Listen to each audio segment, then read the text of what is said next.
Hi, welcome to HardReset.Info. In front of me, Canon TS9550, and now I'm gonna show you how to set up autophoto fix on this device. Find this setting, you need to open settings, then device settings, afterwards print settings, and here you have autophoto fix setting, and you can enable it or disable.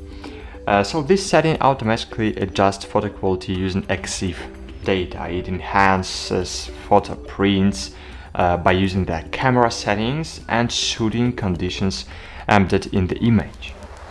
So of course it's not for images from smartphones, this is about images from professional cameras.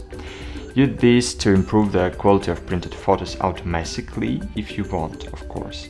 Enable it when printing photos to achieve better color and exposure corrections if you have it in your photo data. If you don't have, so don't enable this feature.